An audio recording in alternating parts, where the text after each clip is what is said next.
चलिए आज हम लोग मैथमेटिक्स का चैप्टर 3 देखेंगे क्लास 10th के लिए, जो कि हमारा है pair of linear equation in two variables. तो सिंपली अगर हम लोग बात करें पेयर की, तो पेयर एक्चुअली में क्या होता है? पेयर का मतलब होता है कि ये हमारे पास क्या होगा, कॉम्बिनेशन ऑफ टू होगा, कॉम्बिनेशन ऑफ टू। ठीक है। लीनियर का मतलब हमारे पास हमेशा स्ट्रेट के लिए हम लोग लीनियर यूज़ करते हैं। तो जहाँ हमारे पास स्ट्रेट लाइंस होती हैं उसके लिए हम लोग लीनियर यूज़ करते हैं। इक्वेशन अभी हम लोग समझेंगे क्या होता है। और इन टू वेरिएबल्स का मतलब, तो वेरिएबल्स मतलब होता है जिनकी वैल्यूज़ क्या होती रहती है, चेंज। ठीक है। तो not have fixed value. Okay. तो आई होप आप समझे होंगे कि जो चैप्टर है उसमें हमारे पास क्या है, एक तो कॉम्बिनेशन ऑफ टू थिंग्स होंगे, साथ ही वो टू थिंग्स होंगे क्या, वो दो स्ट्रेट लाइन होंगी, और वो दो स्ट्रेट लाइन में जो वेरिएबल्स हम लोग यूज़ कर रहे हैं उनकी वैल्यूज़ क्या होंगी, फिक्स नहीं होंगी। तो सिंपली हमारा चैप्टर जो है लीनियर पेयर ऑफ इक्वेशंस, तो इसमें हम टू वेरिएबल्स की बात करेंगे। तो अब यहाँ पर जो वेरिएबल्स हम लोग यूज़ करेंगे वो एक्स और वाई यूज़ करेंगे। ओके। तो वो एक्स वाई यूज़ कर सकता है, ए और बी यूज़ कर सकता है, पी और क्यू यूज़ कर सकता है। तो इस तरह के वेरिएबल्स, जब दो वेरिएबल्स आपको दिखाई देंगे उनको हम लोग क्या बोलेंगे, टू वेरिएबल्स में बोलेंगे। और ये सब क्या बनाएंगे, जो एक रिलेशनशिप इनका देगा वो आपकी क्या कहलाएगी, इक्वेशन। तो चलिए देखते हैं कि एक्चुअल में हमारे पास स्टैंडर्ड फॉर्म क्या होती है किसी भी लीनियर पेयर इक्वेशन की। ठीक है। तो हम लोग यहाँ पर लेके चलते हैं कि जो दो वेरिएबल हैं वो सपोज एक्स और वाई है। ठीक है। तो स्टैंडर्ड फॉर्म की अगर मैं बात करूँ तो मेरे पास a x plus B y is equal to 0 होता है। ओके। बट यहाँ पर हम लोग क्या यूज़ करेंगे, a x plus B Y plus C is equal to 0। ठीक है। तो जहाँ पर ए बी सी आपके कोई नंबर होंगे, ए बी सी ये तीनों आपके क्या होंगे, कोई नंबर होंगे। और जहाँ पर एक्स और वाई आपके क्या होंगे, टू वेरिएबल्स होंगे। डन। तो सिंपली अगर हम लोग बात करें कि हमारे पास, अगर हम बात करें लीनियर पेयर इक्वेशन की, तो लीनियर पेयर इक्वेशन में मेरे पास ए बी सी कुछ नंबर करके होंगे और आपका एक्स वाई आपके टू वेरिएबल्स होंगे। तो सिंपली अगर मैं बात करूं तो सिंपली मैं अपनी standard form A x plus B Y plus C is equal to 0 लिख सकता हूँ। ठीक है। ऐसे ही हम लोग a x plus B Y plus C is equal to 0 लिख सकते हैं। बट यहाँ पर अब हम लोग क्या करेंगे, हम इन स्टैंडर्ड इक्वेशन को ऐसे मानेंगे कि ये मेरा A1 है, ये मेरा A2 है, ये मेरा B1 है, ये मेरा B2 है, ये मेरा C1 है, ये मेरा C2 है। ओके। तो सिंपली हम लोग अपनी इक्वेशंस जो भी होंगे उनको रिप्रेजेंट कैसे करेंगे, A1x plus B1y plus C1 is equal to 0। Same A2x plus B2y plus C2 is equal to 0। Okay. I hope आप अंडरस्टैंड करे होंगे कि स्टैंडर्ड फॉर्म हमारे पास क्या होगी। तो स्टैंडर्ड फॉर्म दो टाइप्स में हम लोग यूज़ करेंगे, A1x plus B1y plus C1 is equal to 0, और ऐसे ही A2x plus B2y plus C is equal to 0। ये इक्वेशन आपको रटी होनी चाहिए हमेशा, क्योंकि इन्हीं का रोल होगा, इन्हीं को हम लोग कंपेयर करके आगे पढ़ेंगे। चलिए अब हम लोग सबसे पहले देखते हैं कि जो हमारे पास मेथड होते हैं in linear pair of equations को, क्योंकि दो इक्वेशन है और उन दो इक्वेशन को हम लोग कैसे सोल्व करते हैं। तो उनका सोल्व करने का एक मेथड तो हमारा ग्राफिकली हो गया, जिसको हम लोग ग्राफ पेपर पर सोल्व करते हैं। ठीक है। आपने पढ़ा ही होगा, ग्राफ पेपर में हमारे पास एक एक्स एक्सिस होता है, एक वाई एक्सिस होता है, एक वाई डैश एक्सिस होता है और एक एक्स डैश एक्सिस होता है। यहीं पर अगर हम लोग बात करें तो मैथमेटिकली भी हम लोग इन्हें सोल्व करेंगे कि कैसे हम लोग मैथ्स यूज़ कर कर क्या कर सकते हैं, सॉल्व कर सकते हैं अपनी लीनियर पेयर की इक्वेशंस को। तो चलिए देखते हैं हम लोग कैसे सोल्व करते हैं। तो सिंपली अगर हम लोग बात करें तो मेथड ऑफ सॉल्यूशन में अगर ग्राफिकली मैं बात करूं तो मेरे पास ग्राफिकली क्या आती है, इंटरसेक्टिंग लाइन आती है। इंटरसेक्टिंग लाइन कौन सी होती है, जो एक दूसरे को इस टाइप से कट करती है, क्रॉस करती है। पैरेलल लाइन जिनके बीच में हमेशा गैप क्या रहता है, सेम। और कोइंसिडेंट लाइन कि सपोज करो ये ए और बी एक लाइन है मेरे पास और इसी के ऊपर से एक दूसरी लाइन मेरी सी और डी चली जाए, तो जब एक लाइन के ऊपर दूसरी लाइन होती है तो उसको कोइंसिडेंट लाइन हम लोग बोलते हैं। तो ग्राफिकली हम ऐसे सोल्व कर सकते हैं कि इंटरसेक्टिंग लाइन हमको मिल जाएगी दो लीनियर पेयर ऑफ इक्वेशन की, या दो पैरेलल लाइंस मिल जाएंगी, या फिर कोइंसिडेंट लाइन आपको मिल जाएगी। ऐसे ही मैथमेटिकली देखें तो हम लोग देख सकते हैं कि एक तो हमारे पास क्या होगा जिसका वन सॉल्यूशन होगा, ठीक है। एग्जैक्टली अगर एक ही सॉल्यूशन मिला तो उसको हम लोग क्या बोलेंगे, यूनिक सॉल्यूशन। अगर हमको बहुत सारे सॉल्यूशन मिले तो उसको हम लोग बोलेंगे इनडेफिनेटली मैनी सॉल्यूशन। और अगर हमारे पास कोई भी सॉल्यूशन नहीं मिला तो उसको हम लोग नो सॉल्यूशन बोलेंगे, ठीक है। तो ज़्यादातर ये वाला केस जो आपका वन सॉल्यूशन या यूनिक सॉल्यूशन है, ये आपका इंटरसेक्टिंग लाइन के लिए ज़्यादातर यूज़ होता है। अगर इनडेफिनेट मैनी सॉल्यूशन के लिए बात करें तो जब एक ही लाइन क्या होती है, कोइंसिडेंट होती है। एक लाइन ये हो गई और दूसरी लाइन इसी के ऊपर से चली जाए ऐसे, तो वो आपकी कोइंसिडेंट, वहाँ पर मैनी सॉल्यूशन होते हैं। और जब आपके पास नो सॉल्यूशन होगा तो इट मीन्स दोनों लाइन कैसी हो जाएंगी, एक दूसरे के पैरेलल। ओके, तो इस तरीके से हम समझ सकते हैं। तो चलिए वन बाय वन इन सारे मेथड्स को देखते हैं कि कैसे कैसे हम लोग सोल्व कर सकते हैं, ठीक है। तो अगर हम graphically linear pair of equation को सोल्व करने जाएं, लीनियर पेयर ऑफ इक्वेशन का मतलब कि मेरे पास a1x plus b1y plus c1 is equal to 0 रहेगा। और दूसरी इक्वेशन मेरे पास क्या रहेगी, a2x plus b2y plus c2 is equal to 0। तो हमारे पास जो ये two pair of linear equation है, तो वन पेयर ये हो गया और वन पेयर ये हो गया, इसीलिए हम इनको two pair of linear equation in two variable बोलते हैं, ठीक है। तो अभी जैसे मैंने बात की तो मेरे पास क्या होता है कि हम लोग जब भी इनके सॉल्यूशन की बात करते हैं तो हम लोग रेशियो निकाल लेते हैं कि a1/a2 क्या होगा, b1/b2 क्या होगा और c1/c2 क्या होगा। तो कुछ कंडीशंस हमें मिलती है। अगर मेरे पास पैरेलल लाइंस रहेंगी तो मुझे क्या मिलेगा कि मेरे फर्स्ट दो यानी कि a1/a2 b1/b2 तो इक्वल रहेंगे, बट c1/c2 का रेशियो इक्वल नहीं होगा। आई होप, यानी कि अगर कभी भी आपको पैरेलल लाइन मिलेगी तो आप ये इक्वेशन को देखकर ही समझ सकते हैं कि वो पैरेलल होंगी या नहीं होंगी, ठीक है।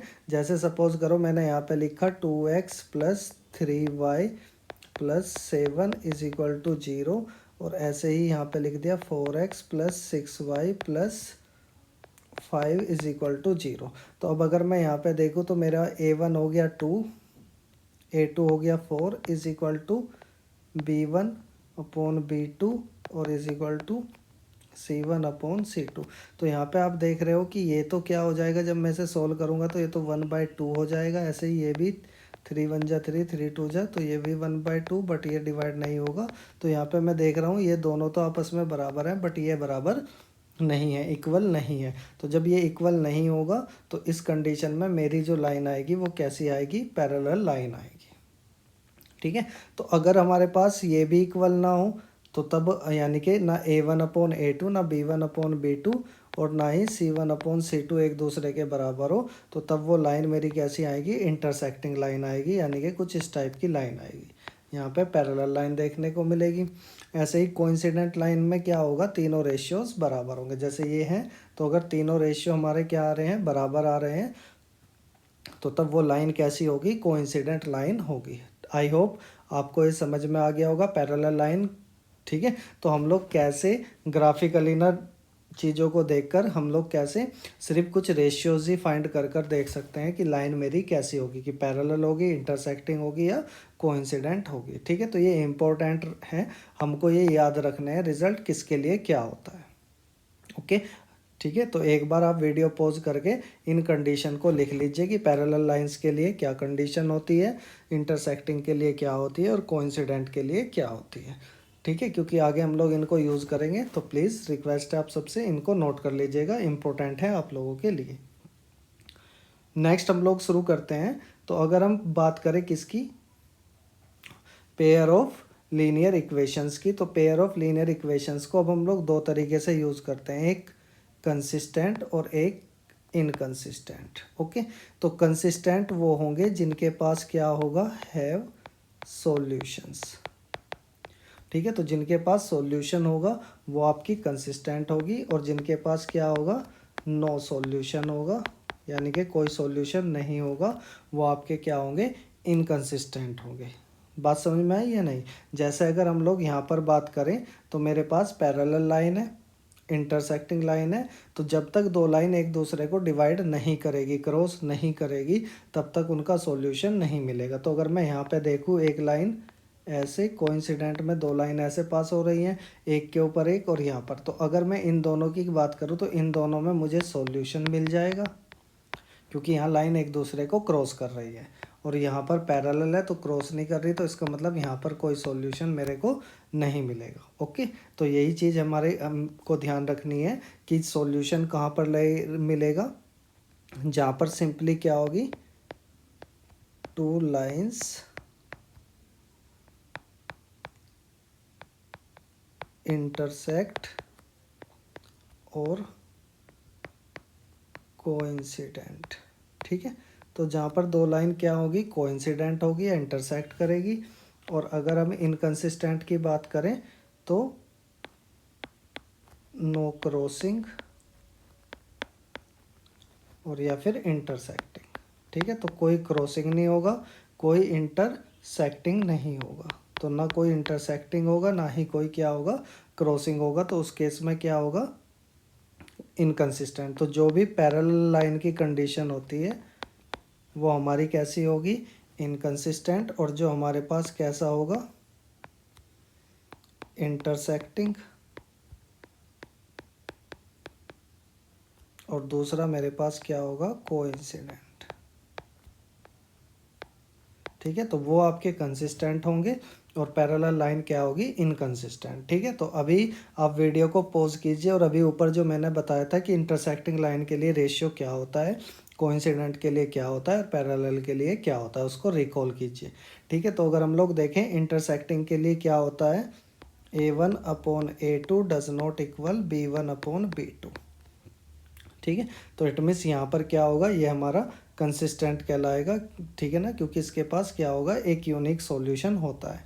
सिंपली ही A1/A2 is equal to B1/B2 is equal to C1/C2 consistent के लिए होता है, और पैरेलल के लिए हमारा A1/A2 is equal to B1/B2 but does not equal to C1/C2।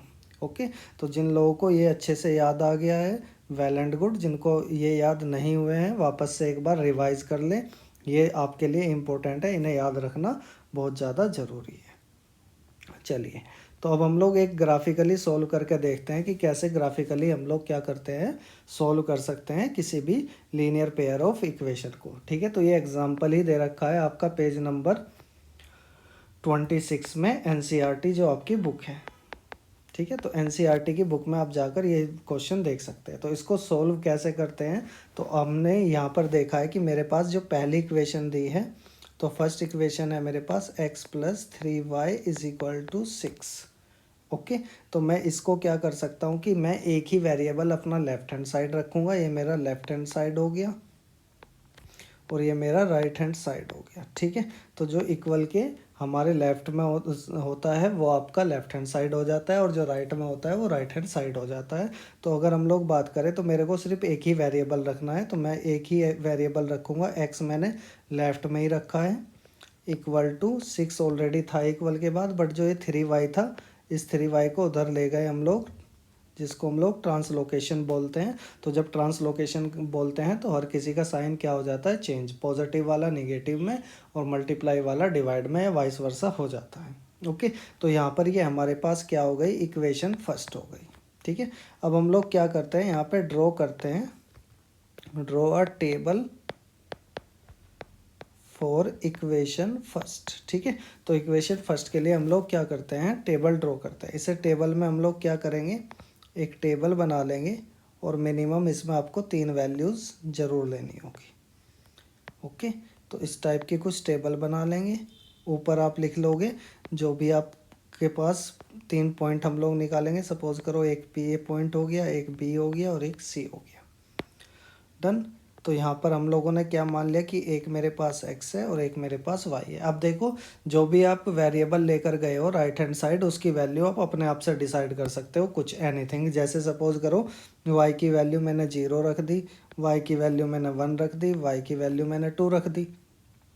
ये सब हम अपनी तरफ से रख सकते हैं। ठीक है, अब अगर हम लोग देखें तो इस इक्वेशन को सोल्व करेंगे जहाँ पर मेरे पास x = 6 - 3y है। ओके, तो अगर मैं यहाँ पे देखूँ कि अगर मैं यहाँ रख लेता हूँ इफ़ y = जैसे मैंने माना 0, तो मेरी इक्वेशन क्या हो जाएगी, x = 6 - 3 × 0। ओके, और तो मेरा क्या आ जाएगा, 6 - 3 × 0 यानी कि 0, तो आंसर क्या आ जाएगा 6। तो हमारा x भी क्या आ जाएगा 6। ठीक है, ऐसे ही इसी इक्वेशन में हम 1 रखेंगे, तो x = 6 - 3y सिंपली आपका क्या हो जाएगा 6 माइनस, ठीक है, 3 × 1, क्योंकि इस बार y की वैल्यू 1 रखी तो क्या आ गया 6 - 3 = 3। तो इट मीन्स 3 वैल्यू यहाँ पे पुट कर देंगे टेबल में। फिर आपके पास x = क्या था 3y, तो यहाँ पे हमने y की वैल्यू कितनी मानी है 2, तो 3 × 2 इट मीन्स 6 - 6 = 0। ओके, तो आप ये कुछ भी वैल्यूज़ पुट कर सकते हैं। ये सब आपका रफ वर्क होगा, तो आपको ध्यान रखना है कि मुझे ये सारी चीज़ें रफ वर्क में करनी है। ठीक है, अगर आप ओरली निकाल सकते हो माइंड में तो वेल एंड गुड, और नहीं निकाल सकते तो मैंने आपको बता दिया कैसे इसको सोल्व कर सकते हैं। तो एक टेबल आपकी ऐसी बन जाएगी। ठीक है, दूसरी टेबल हम लोगों को जो बनानी होगी वो सेम ऐसे ही बनानी पड़ेगी। तो एक बार मैं आप लोगों से रिक्वेस्ट करूंगा कि जैसे हमने ये इक्वेशन सोल्व की है, स्टॉप करके आप ये वाली इक्वेशन भी क्या करें, ठीक है ना, सोल्व करने की कोशिश करें कि कैसे सोल्व होगी। ठीक है, तो सबसे पहले मेरे को क्या बनाना पड़ेगा, इसकी एक इक्वेशन बनानी पड़ेगी जिसमें एक ही वेरिएबल मेरा लेफ्ट हैंड साइड होगा, बाकी सब चीज़ें कहाँ चली जाएगी, राइट हैंड साइड। तो वीडियो को पॉज कीजिए और एक बार अपने आप से करने की कोशिश कीजिए। ठीक है, उसके बाद वीडियो रिज्यूम करके देख लेना कैसे हम लोगों ने ये सोल्व की है, अगर आप लोगों से सोल्व नहीं हो रही है। ठीक है, तो देखें तो मेरे पास क्या होगा 2x - 3y = 12। तो वापस से मैं y को उधर लेके चला जाता हूँ, तो 2x = 12 + 3y, क्योंकि इधर y 3y माइनस का था तो उधर चला गया प्लस का। इधर यहाँ पर 2x में 2 × x है, तो 2 उधर जाके क्या करेगा डिवाइड, तो 12 + 3y / 2। ठीक है, सेम इसकी हम लोग क्या करेंगे, वापस से उसी तरीके से टेबल बनाएंगे और मिनिमम 3 वैल्यूज़ डिसाइड करेंगे। ठीक है, तो मिनिमम 3 वैल्यूज़ मान लो, एक p मान ली, एक q मान लिया और एक मैंने r मान लिया। ठीक है, 3 वैल्यूज़ हो गई x और y। ठीक है, वापस से जो आपका राइट हैंड साइड होता है उसकी वैल्यू आप कुछ भी मान सकते हो। तो अगर आप चाहो तो मैंने जैसे 0 1 2 वापस से मान ली, आप कुछ भी यूज़ कर सकते हो। ठीक है, तो अगर मैं 0 वैल्यू रखूँगा तो 3 × y यानी कि 3 × 0 0 ही हो जाएगा। 12 में 0 ऐड करूँगा तो मुझे 12 ही मिलेगा, और 12 को 2 से डिवाइड करूँगा तो कितना आ जाएगा 6। ये आप वापस से सोल्व करके देख सकते हो। ठीक है, जैसे अभी मैंने ये लिखा है कि x = कितना था 12 + 3y / 2। तो इसको सोल्व कैसे करेंगे, 12 + 3 × मैंने y की वैल्यू 0 रखी है अपॉन 2, तो मेरे को क्या मिलेगा 12 + 0/2। तो 12 + 0 आपका 12 ही रहेगा बाय 2, और 2 से डिवाइड करेंगे तो कितना आएगा 6। ठीक है, तो ऐसे ये आप लोग अपने मन में या माइंड से भी कर सकते हैं अगर आप कैपेबल है, अदरवाइज़ आपको ऐसे रफ वर्क करना पड़ेगा। ठीक है, तो ये वाली वैल्यूज़ निकल गई। ऐसे ही मैंने 2 अगर इस इक्वेशन में रखा है तो 2 रखने के बाद मेरे को क्या वैल्यू मिलेगी, यहाँ पे अगर मैं y = 2 रख देता हूँ तो मुझे क्या वैल्यू मिलेगी। ठीक है, तो y = अगर मैंने 2 रखा तो मुझे यहाँ पे अगर मैं 2 रखूँगा तो 3 × 2 = 6, 6 और 12 कितने हो जाएंगे 18, तो मुझे वैल्यू मिल जाएगी कितनी 9। ठीक है, ऐसे ही अगर मैं 2 वैल्यू रखूँगा तो 6 24 यानी कि 12 मेरे को वैल्यू मिल जाएगी। ठीक है, आप मर्जी है, ये माइनस भी यूज़ कर सकते हो प्लस भी, वाई की वैल्यू आपकी मर्जी है, चाहे प्लस या माइनस कुछ भी यूज़ कर सकते हो। तो ऐसे मेरे को क्या मिल जाएंगे, तो इधर अगर मैं देखूँ तो ए के मेरे को पॉइंट मिल जाएंगे कौन से 0 और 6, सॉरी 6 और 0, क्योंकि हम लोग एक्स पहले लिखते हैं। ठीक है, तो ये कोऑर्डिनेट मिल गए मुझे किसके, ए के। ऐसे ही बी के कोऑर्डिनेट की बात करूँ तो 3 और 1 मिलेगा। ऐसे ही अगर मैं सी के कोऑर्डिनेट की बात करूँ तो 0 और 2 मिलेगा। ठीक है, ऐसे ही इधर अगर हम पी के कोऑर्डिनेट की बात करें तो 6 और 0 मिलेंगे। क्यू के कोऑर्डिनेट की बात करें तो 9 और 1 मिलेगा। और ऐसे ही अगर हम लोग आर के कोऑर्डिनेट की बात करें तो 12 और 2 मिलेगा। ओके, तो ये कोऑर्डिनेट्स आपको पता लग जाने चाहिए क्या होते हैं। ठीक है, तो पहले वाला पॉइंट हम लोग एक्स पर लिखते हैं और दूसरे वाला वाई पर, क्योंकि वैल्यू ही एक्स और वाई की होती है। डन।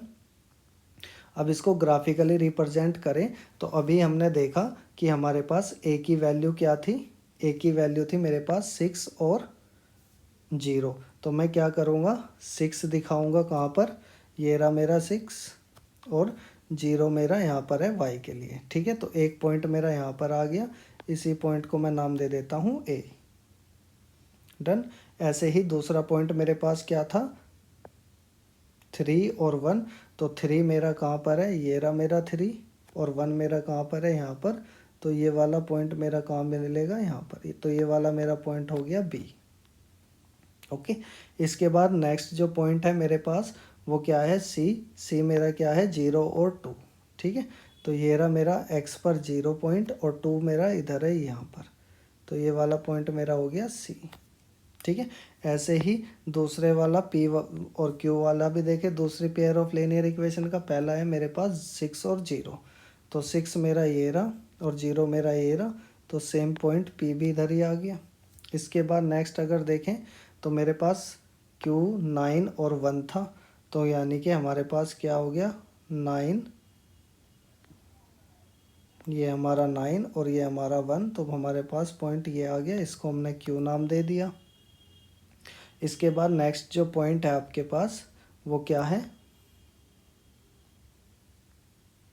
ठीक है 12 और 2। ठीक है, तो आर पॉइंट जो है वो आपका 12 और 2 है।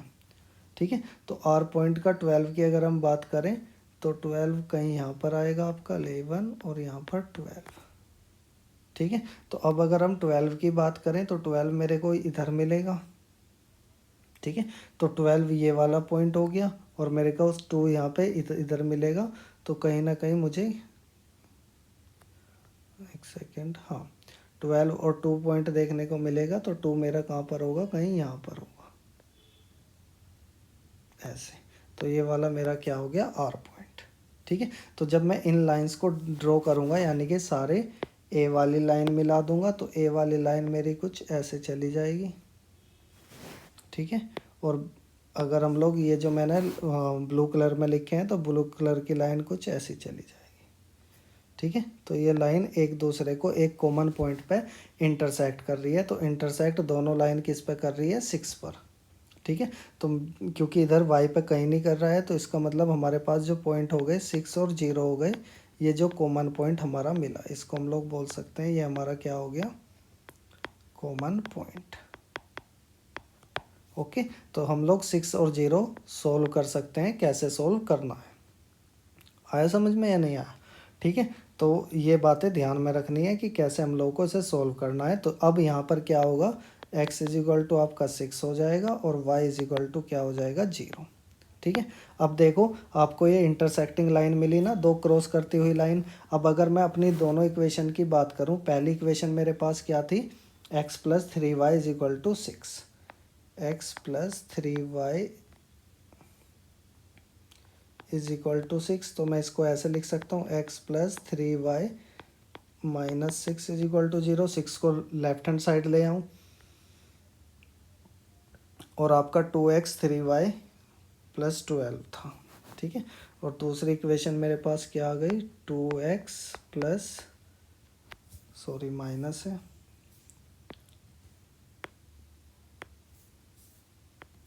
ठीक है। 2x minus 3y is equal to 12, तो हम इसको 2x minus 3y minus 12 is equal to 0 रख सकते हैं। ठीक है। अब अगर मैं यहाँ पे देखूँ तो ये मेरे पास क्या हो गया, यहाँ पर a1 मेरा, अगर मैं इसको कंपेयर करूँ अपनी इक्वेशन, जो मेरी स्टैंडर्ड फॉर्म इक्वेशन होती है क्या, a1x plus b1y plus c1 is equal to 0। ठीक है। तो यहाँ पर a1 की जगह देखो 1 लिखा हुआ है, क्योंकि जिसके सामने कुछ नहीं लिखा 1 लेते हैं। ठीक है। b1 की जगह यहाँ पे क्या लिखा हुआ है 3, और c1 की जगह इधर क्या लिखा है माइनस, क्योंकि उधर प्लस का साइन है, इधर माइनस है। तो a1 मेरा कितना हो गया 1, b1 मेरा कितना हो गया 3, और c1 मेरा कितना हो गया -6। सेम इधर भी अगर हम लोग a1 निकालें, b1 निकालें, c1 निकालें, तो a1 मेरा कितना हो गया 2, b1 हमारे पास कितना हो गया -3, और c1 हमारे पास कितना हो गया -12। ओके। तो यहाँ पर अगर हम लोग देखते हैं तो मेरे पास a1 upon a2 is equal to b1 upon b2 is equal to c1 upon c2 होता है कोइंसिडेंट लाइन के लिए। ठीक है। और इंटरसेक्टिंग लाइन के लिए क्या होता है a1 upon a2 does not equal to b1 upon b2। ठीक है। जब हम लोग क्या करते हैं इक्वल को ऐसे डिवाइड कर देते हैं तो ये क्या कहलाता है डज नॉट इक्वल टू। तो आपने यहाँ पे देखो, यहाँ पे a1 मेरा कितना है 1, तो मैंने 1 रख दिया। b1 मेरे पास कितना था, सॉरी ये मेरा a2 होगा, सॉरी। ठीक है। तो a2 मेरा कितना होगा 2, उसके बाद b1 मेरे पास कितना हो गया 3, और मेरे पास b2 कितना हो गया -3। ठीक है। और इक्वल टू में अगर हम लोग बात करें c1 मेरा कितना हो गया -6, और इधर हमारे पास -12। ठीक है। तो ये आप देख रहे हो कि ये डज नॉट इक्वल टू किसके हो गया, तो ये वाली कंडीशन आपके पास सेटिस्फाई हो रही है। तो ये किसके लिए होती है, इंटरसेक्टिंग लाइन के। ठीक है। तो होप समझ में आया होगा कि मैं कैसे सोल्व कर सकता हूँ, ग्राफिकली भी कैसे सोल्व कर सकता हूँ, और देखकर भी कैसे बता सकता हूँ कि कोई लाइन मेरी इंटरसेक्टिंग होगी, पैरेलल होगी, या कोइंसिडेंट होगी। आई होप आपको समझ में आया होगा। चलिए दूसरा क्वेश्चन देखते हैं। यहाँ पर ये कि graphically find whether the following equation has no solution, unique solution और इनफाइनाइट मैनी सॉल्यूशन। तो नो सॉल्यूशन के लिए आपने देखा ही था कि हमारे पास क्या होती है, पैरेलल लाइन होती है। यूनिक सॉल्यूशन के लिए इंटरसेक्टिंग होती है। और अगर हम लोग बात करें इनफाइनाइट मैनी सॉल्यूशन के लिए कोइंसिडेंट लाइन होती है, एक लाइन दूसरी लाइन के ऊपर। तो इनको सोल्व करने के लिए आपके पास दो मेथड हैं। वैसे तो इसने ग्राफिकली सोल्व करने के लिए बोला है, ये भी एनसीईआरटी का एग्जाम्पल ही है। ठीक है। तो एनसीईआरटी का ही सेम एग्जाम्पल है। तो इसको कैसे सोल्व करेंगे उसने दे रखा है पेज नंबर 27 पर। ठीक है। तो ग्राफिकली भी सोल्व कर सकते हैं और हम इसको ऐसे भी देख सकते हैं। तो अगर आप यहाँ पर देखो तो यहाँ पर a1 मेरा कितना हो गया पहली इक्वेशन से 5, b1 कितना हो गया -8, और c1 कितना हो गया 1। ऐसे ही अगर मैं यहाँ पर a2 की बात करूँ, a2 मेरा कितना हो गया 3, b2 कितना हो गया -24/5, और c2 मेरा कितना हो गया 3/5। ओके। तो यहाँ पे अगर इनका रेशियो आप निकालोगे तो पहला a1 यानी कि a1 upon a2, b1 upon b2, c1 upon c2। तो यहाँ पे देखो a1 मेरे पास 5 है, a2 मेरे पास 3 है, b1 मेरे पास कितना है -8, और b2 मेरे पास कितना है -24/5। ओके। फिर मेरे पास c1 कितना है 1, और c2 कितना है 3/5। ठीक है। तो ये 5 ऊपर पहुंच जाएगा, ये 5 भी ऊपर पहुंच जाएगा। तो मुझे क्या मिलेगा 5/3 is equal to -8 into 5 upon -24। और ऐसे ही ये 5 1 में मल्टीप्लाई होगी तो 5 ही आ जाएगा, और अपॉन 3। अब इसको डिवाइड कर दें, माइनस से माइनस कैंसिल, तो 8 1 जा 8 और 8 3 जा 24। तो इधर भी मेरे पास 5/3, ये भी 5/3, और ये भी 5/3। तो जहाँ पे तीनों रेशियोज बराबर आ जाते हैं, जैसे ये ऊपर रेशियो बराबर आ जाता है, तो ये वाला किसके लिए होता है इनफाइनाइट मैनी सॉल्यूशन के लिए होता है, यानी कि कोइंसिडेंट लाइन के लिए होता है। ठीक है, तो ये हमारे पास कैसी लाइन आएगी, कोइंसिडेंट, यानी कि एक के बाद एक ही लाइन यहाँ पर आएगी। आपको मैं वापस याद दिला देता हूँ, नो सॉल्यूशन अगर कहीं पर है तो उसके लिए क्या होती है, पैरेलल लाइन होती है। ठीक है, और पैरेलल लाइन के लिए कंडीशन मेरी क्या होती है, A1/A2 बराबर होगा, इसको ठीक से लिख देते हैं। ठीक है, A1/A2 इज इक्वल टू होगा किसके, B1/B2 के, और डज नॉट इक्वल होगा C1/C2 के। तो ये मेरी पैरेलल लाइन के लिए कंडीशन होती है। ऐसे ही अगर हम बात करें, अगर मेरे पास क्या होगा, यूनिक सॉल्यूशन होगा, तो यूनिक सॉल्यूशन के लिए क्या होती है, इंटरसेक्टिंग लाइन होती है।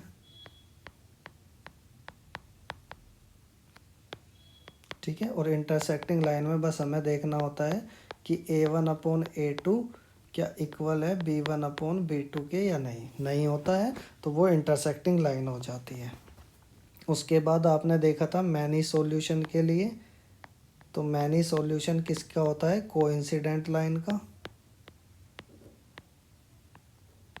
ठीक है, और कोइंसिडेंट लाइन के लिए तीनों रेशियोज क्या होते हैं, बराबर, A1/A2 B1/B2 is equal to C1/C2। Done.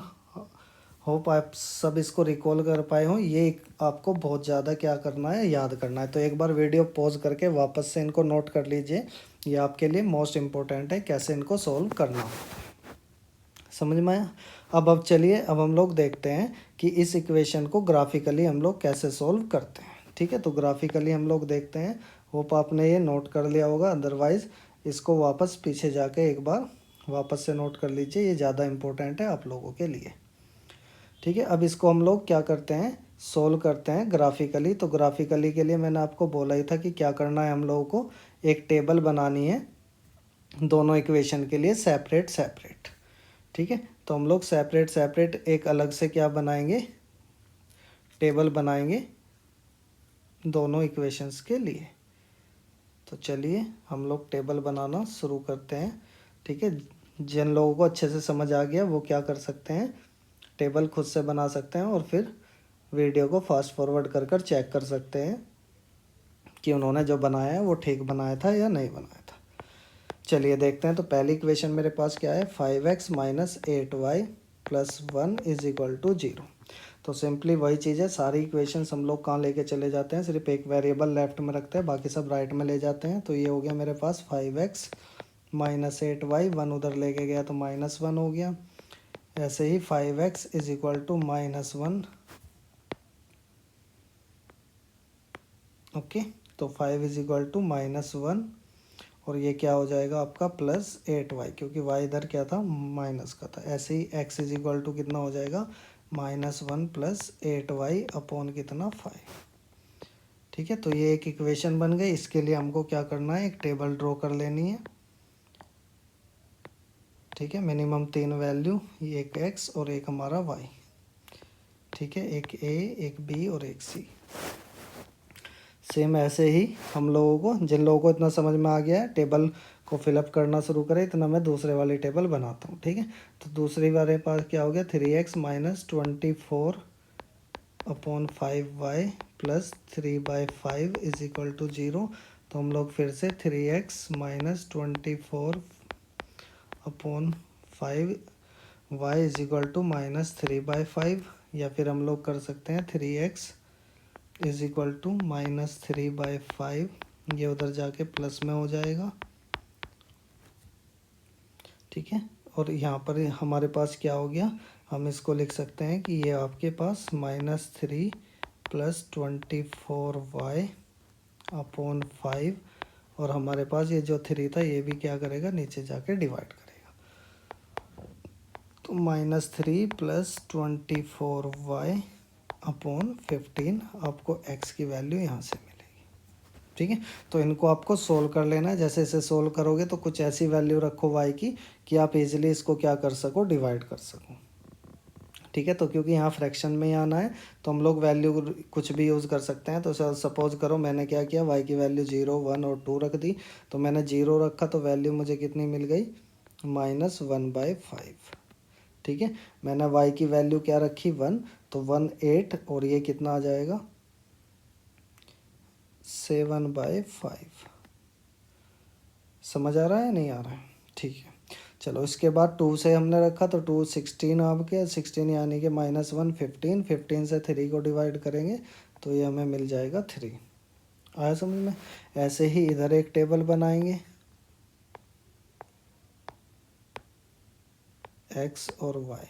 ठीक है, तो कोई भी वैल्यू रख लेंगे हम लोग। इधर हमारे पास p q r आ गया, तो मैं क्या कर सकता हूँ, मैंने वापस 0 रखा तो कितना आ गया -3/15, -3/15 का मतलब 1/5, तो -1/5 आपको वैल्यू मिल जाएगी। ऐसे ही q की वैल्यू निकालें तो इसमें हमने y is equal to suppose करो कितना रख दिया, हम लोग रख देते हैं 1 ही रख देते हैं। ठीक है, तो 1 रखा तो कितना मिला मेरे को 24, 24 में से 3 माइनस करूँगा तो 21 मिलेंगे, तो 21/15, तो 3 से डिवाइड कर देंगे तो 7/5 आ जाएगा।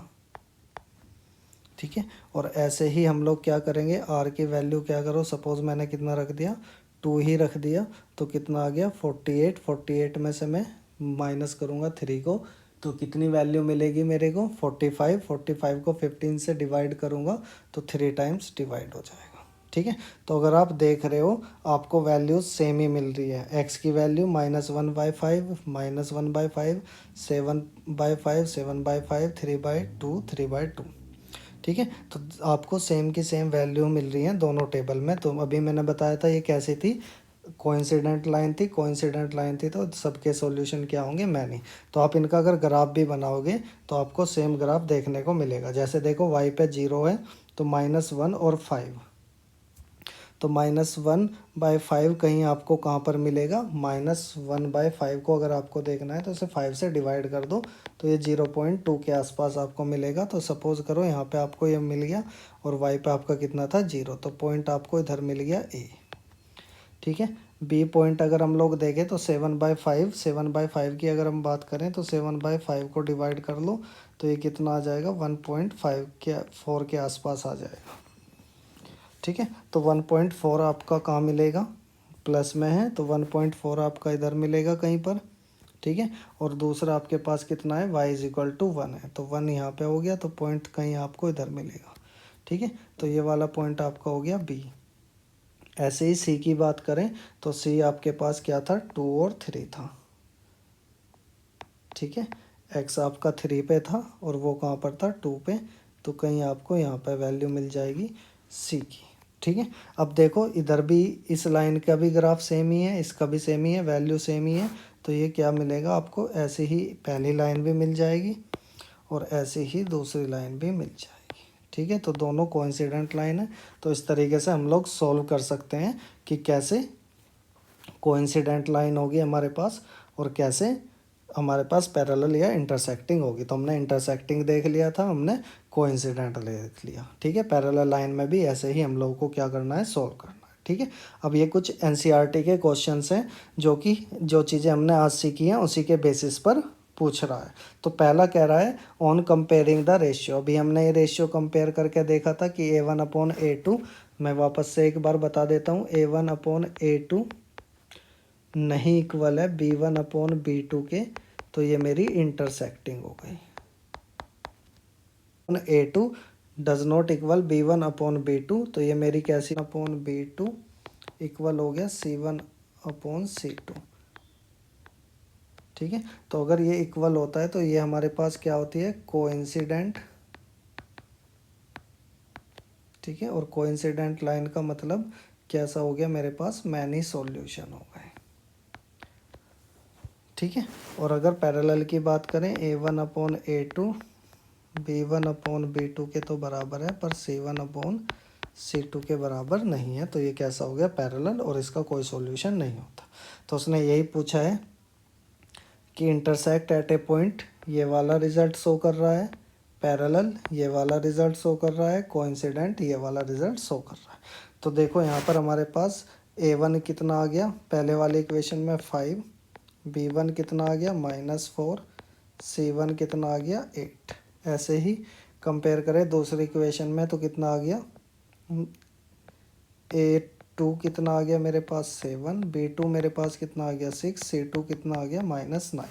तो अगर हम लोग इनका रेशियो निकालें 5/7 is equal to 6/-4 is equal to 8/-9। तो कोई भी किसी के बराबर नहीं है, तो ये कैसी हो गई, इंटरसेक्टिंग लाइन हो गई। ठीक है, और सॉल्यूशन पूछे तो हम लोग सॉल्यूशन भी बता सकते हैं क्या होगा। होप सो आप लोगों को समझ आया होगा।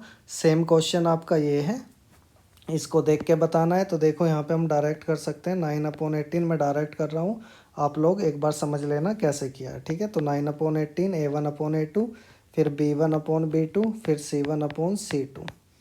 ठीक है, इनको डिवाइड करेंगे तो 1 2 टाइम्स, तो 1/2, 1 3 2 जा 6, तो ये भी 1/2, 12 1 जा 12 और 12 2 जा 24, ये भी 1/2। ओके, तो आप ये कमेंट सेक्शन में लिख के बताएं कि ये अगर तीनों रेशियो बराबर होते हैं तो ये हमारी कौन सी लाइन होती है। ठीक है, तो जिन लोगों ने सही आंसर दिया है वेरी गुड, ये हमारी कैसी होती है, कोइंसिडेंट लाइन होती है। और कोइंसिडेंट लाइन के क्या होते हैं, मैनी सॉल्यूशन होते हैं।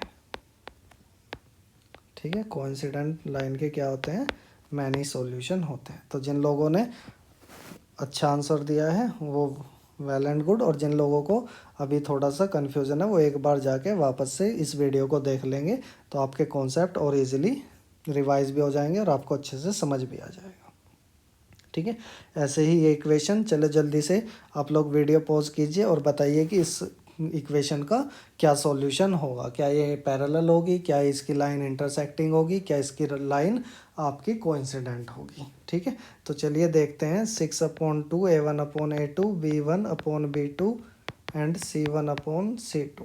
तो इधर हम लोग देखें तो 1 3 टाइम्स ये, तो ये 3/1 is equal to 3/1 does not equal to 10/9। Okay, तो जब ऐसी कंडीशन होती है कि A1/A2, B1/B2 does not equal C1/C2, तो ये कैसी होती है, पैरेलल लाइन। ठीक है, तो वेल एंड गुड जिन लोगों ने इसका आंसर सही दिया, और ये क्या हो गया, नो सॉल्यूशन आपका हो गया। चलिए नेक्स्ट हम लोग देखते हैं, फिर से वही कंपेयर करा रहा है और इस बार ये पूछ रहा है कंसिस्टेंट और इनकंसिस्टेंट। तो मैंने बताया ही था कंसिस्टेंट कौन सा होता है आपका। ठीक है, तो कंसिस्टेंट जिसके क्या होते हैं, सॉल्यूशन होते हैं। और सॉल्यूशन कब होते हैं, जब लाइन क्या करती हैं, क्रॉस करती हैं ईच अदर। ठीक है, तो आपको लाइन ईच अदर तो दो ही केस में मिलती है, या तो कोइंसिडेंट लाइन में और या फिर इंटरसेक्टिंग में। तो आपको वही कंपेयर करके देखना है कि आपके पास ये कंसिस्टेंट है या नहीं है। ठीक है, तो अगर A1/A2, B1/B2, C1/C2 मिला तो कंसिस्टेंट है, और A1/A2, B1/B2 इक्वल नहीं, कंसिस्टेंट होगा। इनकंसिस्टेंट के लिए क्या होगा, A1/A2, B1/B2 और C1/C2। ठीक है, और इसमें C1 आपका क्या नहीं होगा, C1/C2 का रेशियो बराबर नहीं होगा, तो ये कैसी हो गई आपके पास, पैरेलल हो गई। ठीक है, तो पैरेलल वाली ही क्या होती है हमारे पास, इनकंसिस्टेंस। बस इतना ध्यान रखना, जो भी आपको क्या देगा, गिव पैरेलल लाइन, वो आपका क्या होगा, इनकंसिस्टेंट होगा। ठीक है, और इनकंसिस्टेंट के लिए क्या होगा, A1/A2, B1/B2 के तो बराबर होगा बट डज नॉट इक्वल होगा C1/C2 के।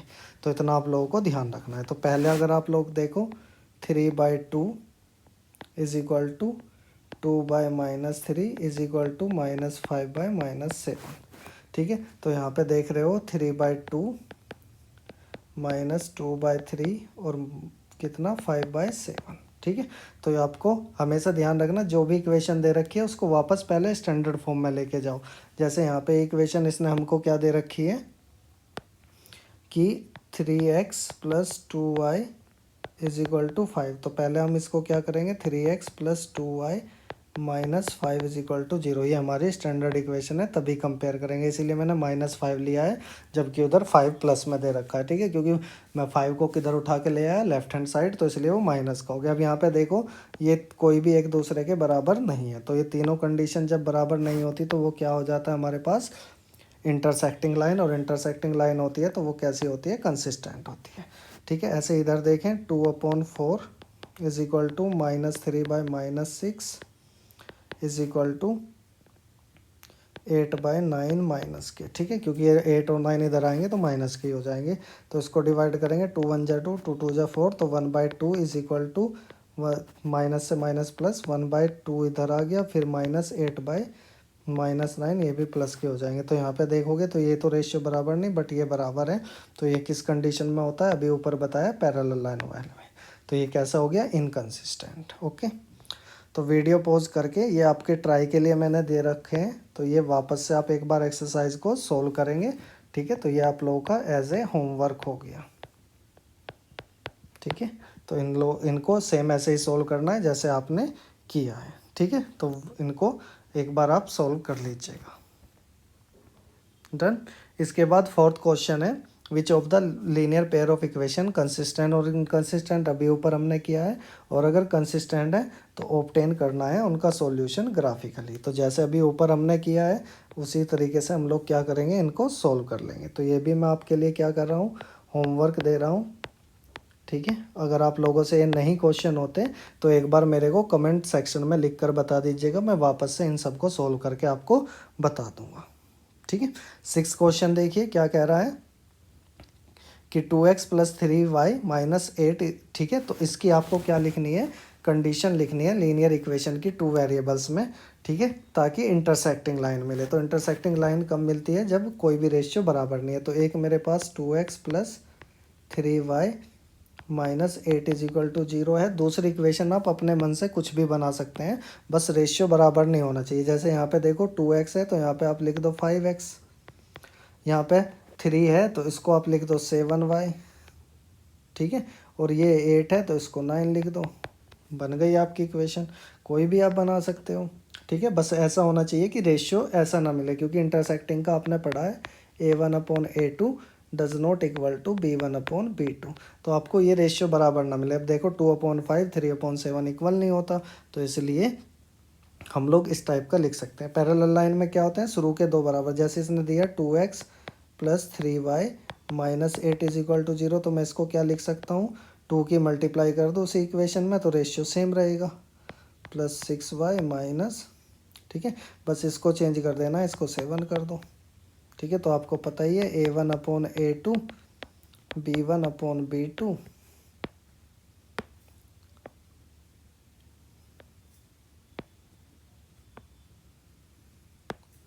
तो आपको पता ही है A1/A2 B1/B2 does not equal C1/C2।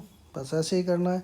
Consistent में सारे बराबर करने हैं, तो आप क्या करो, सब में सेम किसी भी एक नंबर की मल्टीप्लाई कर दो। जैसे उसने दे रखा है 2x + 3y - 8 is equal to 0, आप इसमें मल्टीप्लाई कर दो। सपोज करो 4 की कर दी तो 4x + 12y - 32 is equal to 0।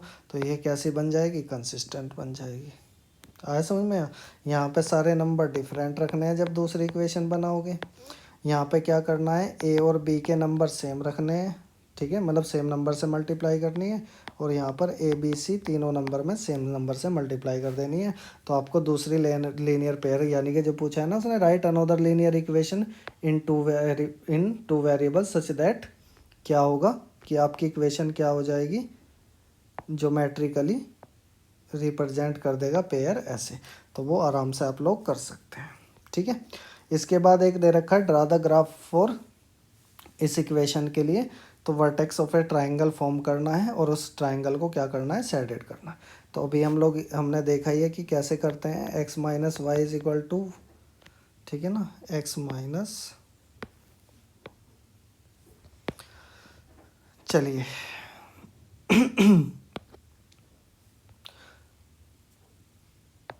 तो ये क्वेश्चन, ठीक है, चलो नेक्स्ट क्वेश्चन देखते हैं। नेक्स्ट क्वेश्चन हमारा क्या है कि ड्रॉ द ग्राफ, इक्वेशन दे रखी है हमारे पास x - y + 1 is equal to 0। ठीक है, दूसरी इक्वेशन दे रखी है 3x + 2y - 12 is equal to 0। Determine the coordinates of the vertex of the triangle formed ठीक है ना, दीज 3 लाइन्स। ठीक है, तो इन 2 लाइन से हमको क्या मिलेगा, कोई ट्रायंगल मिलेगा, तो उसके वर्टेक्सेस बताने हैं और उस ट्रायंगुलर रीजन को क्या करना है, सेटेड करना है। तो देखो करना सेम ही है जैसे हम लोग कर रहे थे कि एक वेरिएबल कहाँ रखना है, लेफ्ट हैंड साइड, बाकी सब कहाँ चले जाएंगे, राइट हैंड साइड। तो हम इसको कर सकते हैं एक्स माइनस वाई, 1 उधर जाएगा तो माइनस का 1 हो जाएगा, ऐसे ही वाई उधर जाएगा तो -1 प्लस वाई हो जाएगा। ये एक पेयर बन गया। ऐसे इसको करें तो हमारे पास क्या होगा, 3x प्लस 2y, 12 उधर जाएगा तो प्लस का 12 हो जाएगा। ऐसे ही 3x is equal to 12 minus 2y, 2y इधर प्लस का तो उधर माइनस का हो गया। x इज इक्वल टू क्या हो जाएगा, 12 माइनस 2y अपॉन 3। डन। अब इसी के लिए हम लोग क्या करते हैं, टेबल बना लेते हैं कि हमारे पास x अपॉन वाई के लिए एक टेबल बना लेते हैं ऐसे। और मैंने कहा था कि मिनिमम 3 वैल्यूज़ बना लो ABC। ठीक है, तो y की वैल्यू अगर मैंने 0 रख दी तो मुझे क्या मिलेगा, -1। अगर मैंने y की वैल्यू 2 रख दी तो मुझे +1 मिलेगा। और अगर मैंने यहाँ पे y की वैल्यू 3 रख दी तो मुझे प्लस का 2 मिलेगा। ऐसे ही इधर हम लोग को टेबल बनानी है।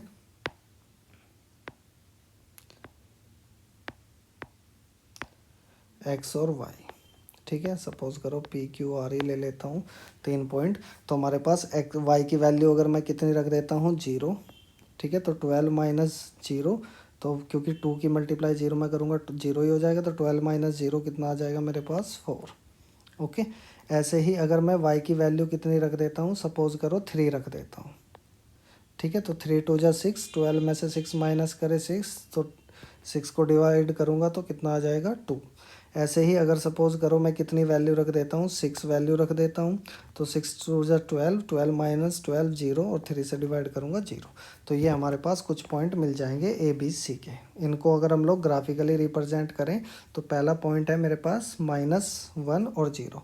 तो -1 ये रहा, 0 ये रहा, तो ये मेरा पहला पॉइंट हो गया कौन सा, A।